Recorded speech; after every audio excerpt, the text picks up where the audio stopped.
cutting my glass, and it's the most important part of the entire process. If you can't cut your glass correctly, the rest of it becomes a pain in the neck rather than a joy. Hey guys, if you're just new to the stained glass world, then we've got 5 tools for you today with 4 different cuts. And those cuts are inside curves, outside curves, straight lines. Yes, we're going to show you how to use a square. And we're also going to show you how to cut points. Points are important. Without points, you can't do birds such as these little seagulls here. You just can't get those. If you can't cut points, then it's going to be very difficult to do this. And as you can see, we've got inside curves, outside curves, and this is an overlay. As you can see, it makes it a 3-dimensional piece. Before we can do anything else, we want to grab our safety glasses, get our cutter, and let's get started. This pistol grip cutter really is nice. And if you're doing patterns, man, it's a lot easier to help you do that. And then the other thing is sometimes if you'll use both index fingers with your pistol grip cutter, it's much easier to control the head. And you're driving this thing around like a car, and it works really well. So then you come up, you can take any pair of running pliers. You can take your normal running pliers. I'm just grabbing my silver snits. And we're going to try and start this so that we can just see the run. And I've had a lot of questions about, well, that silver snit doesn't have a line on it. Well, yeah, technically it does. It has one right there. It's right there. Okay, and then on the bottom, I'll pull this out just so you can see it. That little knob right there, that knob right there is the center of your line, the center of your score. And this right here is the top half of the center of your score. And I'm just going to start the run. And I did. And now you can see that. Okay?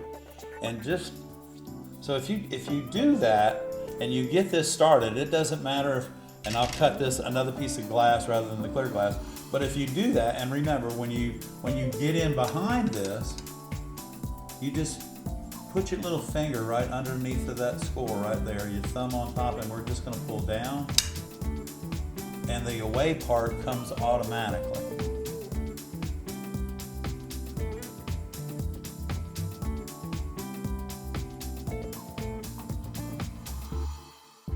On the grousing plier, you're going to see that you have a flat jaw on the top. This is this jaw here. And then you have a curved jaw on the bottom.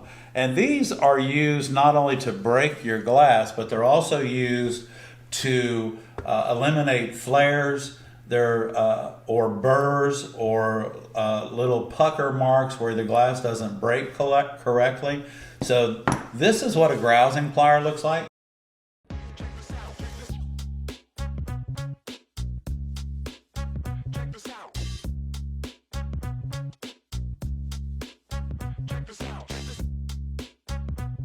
These are the RP7, and these are the Lepinette. They're 6.5-inch short running pliers, and I really like them a lot, as opposed to the 8-inch running pliers that have a 1-inch wide jaw. So that's what this is the narrowest plier that I'm aware of for a running plier right now. Silberschnitt here is the same thing. It's about 3/4 of an inch wide, side to side. Listen to this, how soft this piece of glass is. I'm just going to cut a little strip because I really like this glass, but listen to this. Man, that is so soft, it's ridiculous. But remember now, it's green, and green, we use iron oxide to make green. So green makes a soft glass. And there's even the run for that. See that? It ran all the way to right there. And that's what I was trying to explain to y'all too, is you don't have to squeeze so hard on your running pliers that run goes crazy or pulls off or breaks incorrectly for you. If you'll start your run and then work behind it and keep pushing it forward, you'll end up with much better cutting and a lot more pieces of your pattern coming out as opposed to not. So I hope that helps. I had a couple questions during the week. Well, how do you know where to put your square when you're cutting your glass? Well, what I do is I mark everything. So I take my tape measure here like this, and if I want to cut 1/2 inch strips, I'm just going to lay out. I'm going to lay out my lines like this, and see they're marked. And then I should be able to take this, and then I lay my cutter wheel right in the score there, and then I can go up and score, and then I slide over, lay my cutter wheel in, lay my cutter wheel in. So when I'm doing boxes or I'm doing borders, this is exactly how I do it. I don't wait around and measure each individual little line. There's really no reason to do that. I can just take it, lay it out, score it like that, and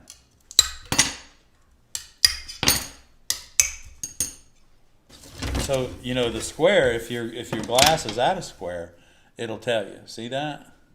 It'll tell you. And the reason I like this is because before I sell a piece of glass, I can at least square it up for the customer, and they'll be able to enjoy it a lot more and without getting tagged. So in this glass, you can see the colors stacked up. See that? See the cranberry or the gold pink running through, and then the white and the gold pink and gold pink and white. When you have these colors stacked up like that, when these colors are stacked up, you may or may not hear it. Like that, we didn't hear that. And I probably can't hardly see the score, but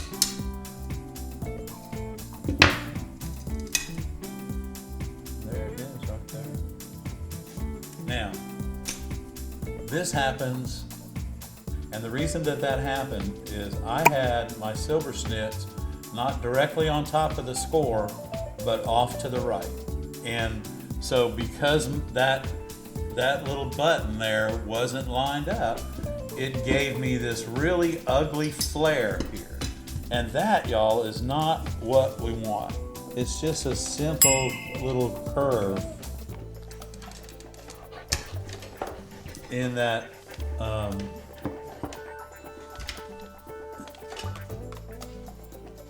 in the glass itself. Now, if you squeeze real hard, okay, you can see my score right here, and then I'm right here on this. If you squeeze too hard, it's going to go beyond it. Okay, so we heard that. So now my run is right there. See it? I'm going to start the other side and try and come in a little bit further.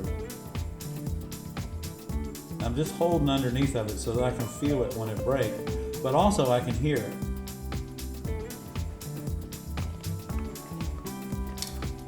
There it is. Okay, so that one ran almost all the way to the curve. And now I'll try this. We'll try that. And now this requires doing something that I despise, tapping. I despise it.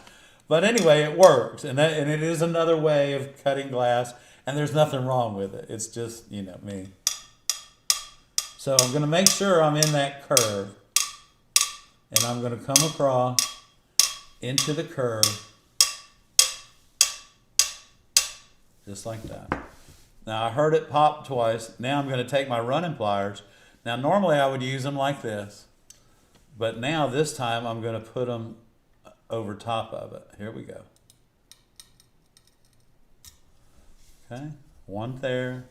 And this time it should just drop right out for us. And here we go.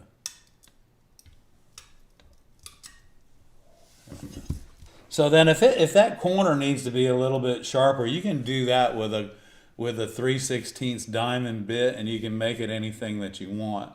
You know, but being able to do that and get that out, because let's just say we needed this piece of glass, but we needed this gone.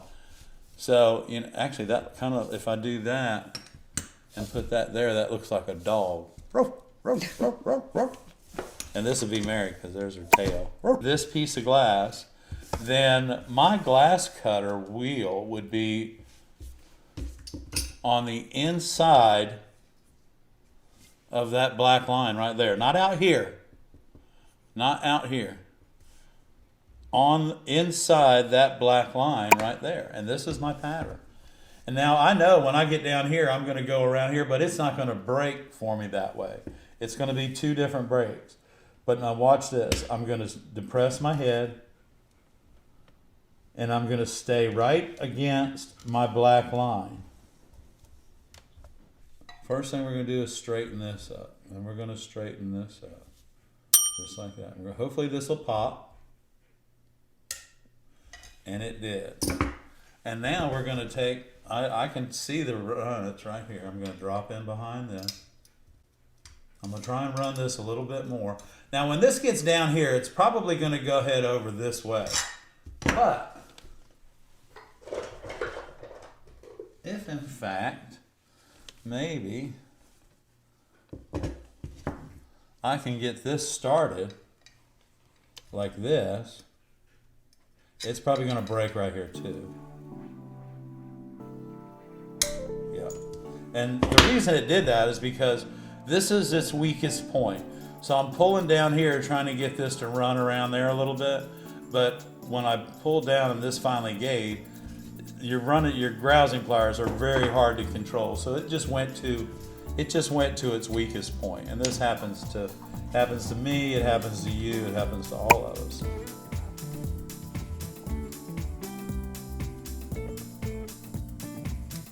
Okay, so I just got that running again. Did you hear that? I could take a breath now if it's all right with y'all. And then we're just gonna, just like that. Now I want you to see,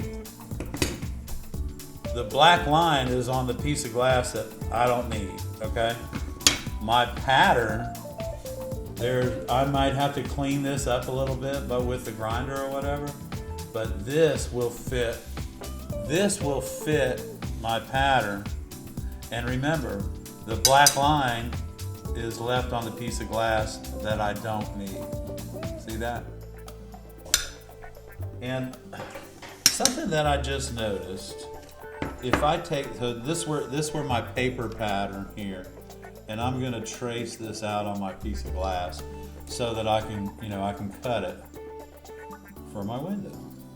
Okay? So if I put that on there like that, and I want this is my pattern here. If I place the outside of my cutter right here where my fingernail is, on the outside of that black line, the cutter wheel is exactly where I need it for my pattern, to cut my pattern piece out. Did you realize that? So you have two ways to identify the way to cut your pattern. So when you cut your paper pattern out, the line needs to be on the piece of glass that you don't want, not the piece of glass that you want. Because then you have to grind it. So here we go again, and you can probably see this from above. And zoom in on it if you can't. So you see the outside of my cutter head is on the outside of my black line, and it places my cutter wheel against the black line to cut my pattern correctly. So watch, here we go.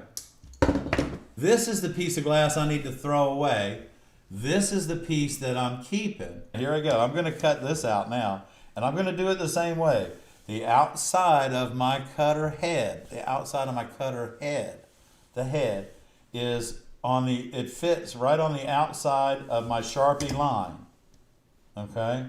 And while I'm doing that,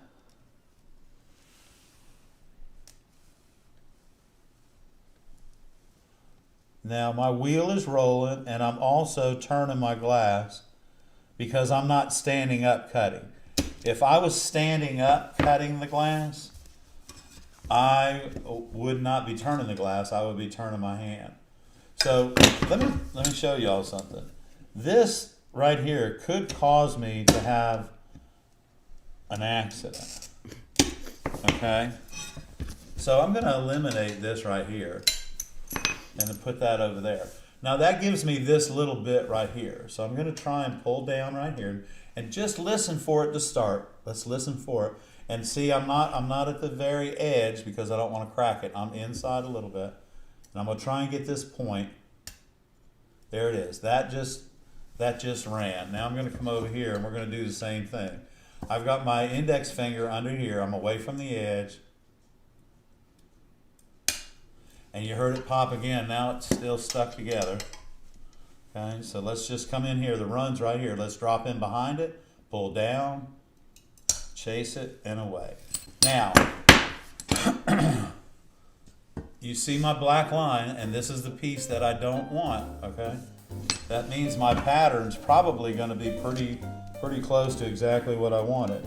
Now, when I'm cutting on the right side of the line, the outside of my cutter, the right side of my cutter is on the outside of the black line. It's right on it. And that puts my wheel against the black line. And here we go. One more time. Remember, depress your cutter head. Keep the wheel rolling just like you were turning the wheels in your car. And keep driving that around just like that. All right. Now, we want to be able to keep this point. So we're going to run this from back here. There it goes. We all heard it pop that time. So now we're going to take this and we're going to drop in behind this. We don't want to pull down hard because if we pull down too hard, it's going to go to its weakest point, which is not going to give us that point. And that's what we want. So we want to pull a little bit more and drop it in behind it a little bit more. There we go. See that? And we can get that. We got every bit of that point out of that. We got such a point out of that, there's a flare on the bottom. Look at that. Hey everybody, just to recap that video. Woo! That was awesome. And so we learned how to use our running pliers, our grozing pliers, our braking pliers, our glass cutter, and our square. Those are the 5 tools that we need to make stained glass. Now, to recap a lot of the other things, what we wanted to do in this video was to show you about cutting glass and using these 5 tools to your advantage. This will increase your confidence and make you feel better about cutting glass. My tip to you is when cutting straight lines is pull your glass cutter to you by using a straight edge as your guide. And my other tip to you is when you're cutting patterns is push the cutter away from you so that you can see where you're going and look and have that exact ending where you want it. So again, guys, for the ARTyRV channel, this is Ed. We're kind of in the new studio. The doors are getting painted and we got a broken piece of glass in the door, but this is okay. It's all coming together. If you haven't subscribed to our channel yet, please do so. Even a thumbs up matters. Click on the notification bell and remember that the ARTyRV channel comes to you live every Monday night for Q&A at 7 p.m. Eastern. We look forward to seeing you on the tube. Watch this video one more time, 2 more times, 3 more times. And if you haven't subscribed to our channel yet, please make sure you do. Hit the notification bell up in the corner, and that way you'll be notified. And don't forget, every Monday night at 7 p.m. Eastern, we are live here at the ARTyRV channel, and we're taking your questions and getting some answers for you. Again, for the ARTyRV channel, I'm Ed. Thanks for watching this video. I hope you learned something. Look forward to seeing you on the internet. Bye-bye.